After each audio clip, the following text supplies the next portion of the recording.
The path began, as they often do, with a quiet invitation. It was a whisper on the morning air, a gentle pull towards the mountain's heart. The hiker stood at its edge. The world behind felt distant. The world ahead was a mystery. Sunlight, soft and new, touched the leaves. It painted the forest floor in shades of gold. This was a journey not just of feet but of the spirit, a seeking perhaps for something lost, or something yet to be found on this day, May 21st, 2025. The air was cool. It carried the scent of damp earth and pine, a promise of freshness, a promise of solitude. The hiker took a breath, a deep one. It filled the lungs with the mountain's essence. There was no map for this particular journey, only the trail itself winding upwards. It seemed to beckon. Come, it said, come and see, come and feel. The first step was taken, then another. The forest began to close in, a comforting embrace. Sounds began to filter through the quiet. A distant bird called out. Its song was clear and sweet. Leaves rustled underfoot with each step, a gentle rhythm, the crunch of twigs, the soft sigh of the breeze in the canopy above. These were the first notes in the mountain symphony, a welcoming tune for a solitary traveller. The hiker listened, truly listened, letting the sounds wash over, becoming part of this ancient place. The world outside faded further. This trail was old. Many feet had walked it before, each with their own story, each seeking their own truth. The path held these stories. It held the echoes of their hopes, their struggles, their quiet moments of peace. Now it was ready for a new story. The hiker felt a sense of connection, a link to those who had come before, and to the mountain itself. The journey was just beginning, but already something felt different, a shift, a quiet anticipation. As the hiker moved deeper, the forest revealed its dual nature. Sunlight poured through openings in the trees. It created bright patches on the path. These patches were warm, inviting. They spoke of clarity, of openness. But then the path would plunge into shadow, deep, cool shadows. Here the light was muted, different details emerged, the texture of bark, the dark green of moss. These shadows held their own kind of beauty, their own secrets. The journey became a walk through these shifting patterns. Light, then shadow, then light again. It was like the rhythm of breath. Inhale, exhale. Each was necessary, each held its own purpose. The hiker began to see this dance, this interplay. It was not a battle between light and dark. It was a partnership, a balance. The forest seemed to breathe with this rhythm. The air itself felt different in the sun than in the shade, warmer, then cooler. The sounds, too, seemed to follow this pattern. In the sunlit clearings, birdsong was vibrant. Insects hummed their busy tunes. Life felt exposed, celebratory. But in the shadowed groves, a different kind of sound emerged, the soft rustle of unseen creatures in the undergrowth, the drip of moisture from leaves high above, a deeper, more introspective quiet. It was a quiet that invited thought, a quiet that allowed the inner voice to be heard more clearly. The path itself mirrored this duality. Sometimes it was wide and clear, easy to navigate, bathed in sunlight. Other times it narrowed, roots snaked across it like ancient veins. Stones lay hidden in the shadows, requiring more attention, more care. The hiker learned to adjust, to be aware, to appreciate both the ease of the light and the lessons of the shade. Each step was a lesson in observation. Each turn revealed a new aspect of this ever-changing world. Deeper still into the mountain's embrace, a small wonder appeared. By the side of the trail, a single flower bloomed. It pushed its way through a tiny crack in a large grey rock. Its petals were a vibrant purple, delicate, yet it stood strong. It was a testament to life's unwavering will, its determination to find a way. Even in the harshest of places, the rock was old, unyielding, the flower was new, fragile. But there it was, thriving. Nearby, a fallen log lay decaying. It was returning to the earth. Moss grew thick upon its softening wood. Insects burrowed within its core. This was another face of life, the cycle of return, the giving back. The flower bloomed brightly beside this scene of decay. One was a burst of new life, the other the quiet process of transformation. Together, they told a story of continuity, of beginnings and endings, all intertwined, all part of the same great dance. The hiker paused, gazing at this small scene. It was a universe in miniature, the vibrant life of the flower, the slow, patient decay of the log. Good and bad were not the right words here. It was simply life. In all its forms, birth, growth, decline, renewal, the flower would one day fade. Its seeds might find another crack. The log would eventually become soil, nourishing new growth. It was a perfect balance, a beautiful, silent truth. The air around this spot seemed charged with a quiet energy. Birdsong seemed to weave through the scene, a gentle melody accompanying this display of nature's process.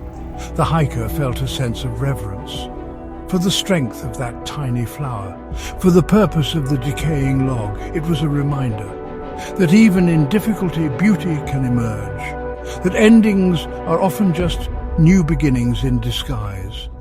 The path ahead seemed to hold more such lessons, waiting to be discovered. The forest was a place of sounds and a place of profound silence. Both were equally important. Both spoke volumes. As the hiker walked, there were moments when the world seemed to hold its breath. No bird called, no leaf rustled, the wind itself seemed to pause. In these pockets of silence, the hiker could hear the beat of their own heart, the soft sound of their own breathing. It was a stillness that was full, not empty. Then a sudden burst of sound would break the quiet, the sharp cry of a hawk circling overhead. Its call echoed through the trees, clear, piercing, a reminder of the wildness of this place, or perhaps the chattering of squirrels scolding from a high branch, their voices tiny but insistent. These sounds were like punctuation marks in the forest's ongoing story.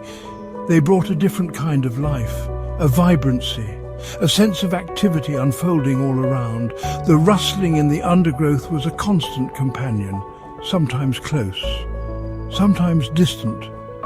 It hinted at unseen lives, creatures moving through their hidden world, a deer perhaps, or a smaller animal, a fox, a rabbit. Their presence was felt more than seen. It added a layer of mystery, a sense of sharing this space with others who knew its secrets far better than any human visitor could. The sounds were their language, their signals. This interplay of sound and silence created a rich tapestry. It was not just noise, it was communication. It was the pulse of the forest. The hiker learned to listen with new ears, to appreciate the spaces between the sounds as much as the sounds themselves. The silence amplified the calls when they came. The calls gave meaning to the silence that followed. It was another duality, another perfect balance, found here on this mountain path, under the vast listening sky. Section 5. Witness to cycles, the old and the new. Further along the ascending trail, two trees stood in stark contrast. One was ancient, a mighty sentinel of the forest. Its trunk was thick, gnarled, covered in rough bark that told tales of countless seasons. Its branches reached high like wise old arms, strong, resilient. It had weathered storms, droughts, the passing of years, perhaps centuries. It stood as a symbol of endurance, of deep-rooted strength, a patriarch of this green kingdom. Not far from this giant, a younger tree lay fallen, a sapling really. Its trunk was slender, snapped clean, likely the victim of a recent storm. Its leaves, still green, were wilting, its life cut short. It was a poignant sight, a reminder of vulnerability, of the fragility that exists alongside strength. The old tree stood tall, the young one lay broken, life and death side by side, one reaching for the sky, the other returning to the earth. The hiker contemplated this scene. It was not a tragedy, not in the forest's view. It was simply the way of things. The old tree had once been a sapling. It had survived. The fallen sapling, in its decay, would provide nutrients. It would feed the soil, perhaps helping other young trees to grow strong, or even nourishing the roots of the ancient giant beside it. There was a connection, a cycle, unseen but ever present. The air here felt cooler. The ascent was noticeable. The forest canopy above was dense, filtering the light, creating a more somber mood. Yet it was not sadness the hiker felt. It was a deeper understanding of time, of change, of the constant flow of energy in the natural world. The ancient tree offered wisdom. The fallen sapling offered a lesson in acceptance. Both were teachers. Both were part of the mountain's story, a story of perpetual renewal. Section 6. Reflections in water, purity and stagnation. The path meandered. It led the hiker to a place where water told its own story. A small stream gurgled nearby. Its waters were crystal clear. They tumbled over smooth, rounded stones, catching the light, sparkling. The sound was cheerful, lively. It spoke of movement, of purity, of constant refreshment. The hiker knelt, cupped a hand, drank the cool, clean water. It was life itself, unblemished, flowing freely. A little further, nestled in a hollow, was a small pool. Unlike the stream, its water was still, murky. Leaves and twigs floated on its surface. The edges were muddy. No light penetrated its depths. It felt stagnant, lifeless. A stark contrast to the vibrant stream just a few paces away. One was a symbol of flow, of clarity. The other a symbol of stillness that led to stagnation, of things held too long, becoming clouded. The duality was striking, clear and murky, flowing and still, life-giving and seemingly lifeless, yet even the stagnant pool had its place. Perhaps it offered a different kind of habitat, for different creatures, for insects, for tiny organisms that thrived in such conditions. It was a reminder that not all things are as they first appear. That purpose can be found even in what seems undesirable or unclear. The hiker reflected on this, on the clarity sought in life, and the murky moments that inevitably come. The stream was an ideal, a goal, but the pool was also a reality, a part of the journey. Perhaps the key was to keep flowing, like the stream, to avoid becoming stagnant, to allow thoughts and emotions to move, to be processed, not to let them settle and cloud the inner vision. The water in its two forms offered a profound lesson, a lesson in movement and acceptance. Section 7. The Trial of the Rising Path. The character of the trail began to change. It grew steeper, more challenging. The gentle slopes gave way to rugged inclines. Rocks jutted out. Roots formed natural, uneven steps. Each footfall required more effort, more concentration. The hiker's breathing became heavier. Muscles began to ache. This part of the journey was a test, a physical trial that mirrored inner struggles. The ease of the lower path was now a memory. The forest seemed to press in. The trees grew closer together, their canopy thicker. Less light reached the forest floor here. It created a sense of enclosure, a feeling of being deep within the mountain's core. The sounds changed too. The cheerful bird songs were less frequent, replaced by the hiker's own laboured breath, the scuff of boots on stone, the occasional dislodged pebble tumbling down the slope. It was the sound of effort, of perseverance. There were moments of doubt, whispers in the mind. Is this worth it? Why continue this struggle? The summit still felt far away, unseen. The temptation to rest for too long, or even to turn back. It was a subtle pull, a weariness that was more than just physical. It was the challenge that often comes before a breakthrough. When the path seems darkest, when the goal is obscured, this was a crucial point, a test of resolve. But with each difficult step there was also a small victory, a sense of pushing through, of not giving in.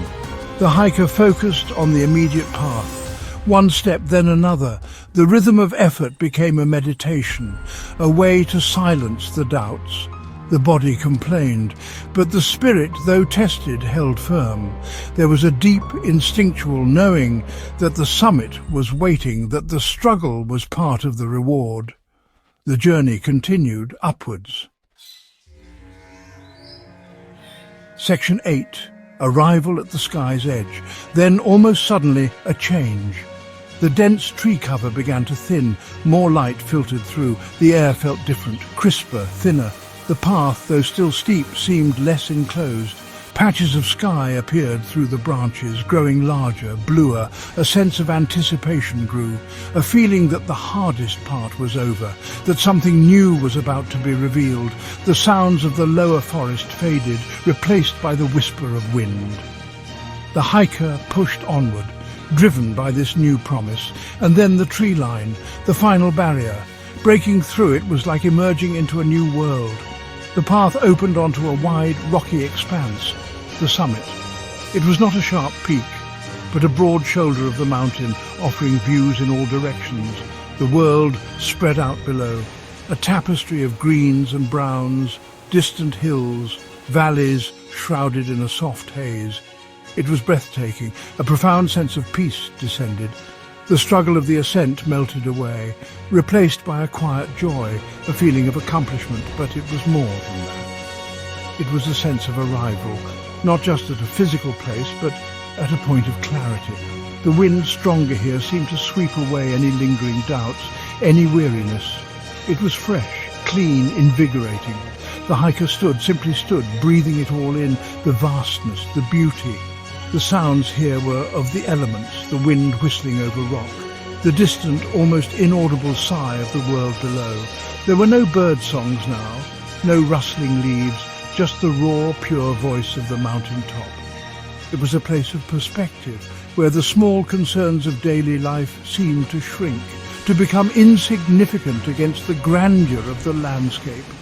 This was the reward, this expansive view, this profound stillness, this connection to something larger. Section 9. The Dawn of Inner Understanding. Standing there on the summit, a quiet enlightenment began to unfold. It was not a sudden flash, but a gentle dawning. Like the sunrise, the dualities encountered on the path below, the light and shadow, the flower and the decay, the old tree and the fallen sapling, the clear stream and the murky pool, they all came back to mind. But now they were seen differently, not as opposites in conflict, but as essential parts of a greater whole. Life, the hiker realized, was like that path, filled with contrasts, joy and sorrow, struggle and ease, clarity and confusion. One could not exist without the other. Each gave meaning to its counterpart. The shadows made the light brighter. The struggle made the arrival sweeter. The decay nourished new life. It was all interconnected, a beautiful, intricate dance, a balance. This understanding brought a deep sense of comfort, a profound hope. The mountain had been a teacher. Its lessons were not in words, but in experiences, in observations, in the feel of the earth beneath the feet, in the sounds of the forest, in the sight of the world from this high place. Enlightenment was not about escaping the dualities. It was about embracing them, understanding their role, finding peace within their interplay. Hope was not the absence of difficulty. It was the knowledge that even in darkness light persists, that endings pave the way for new beginnings. As the hiker prepared to descend, a new feeling settled in, a quiet confidence, a renewed spirit. The path down would be different, seen through these new eyes. The journey had provided more than just a view. It had offered a way of seeing, a way of being. The mountain's peace was now a part of the hiker, a treasure to carry back into the world below. The journey of duality had led to unity, to a comforting, hopeful and enlightened understanding. The path always offers this if we are willing to walk it and to see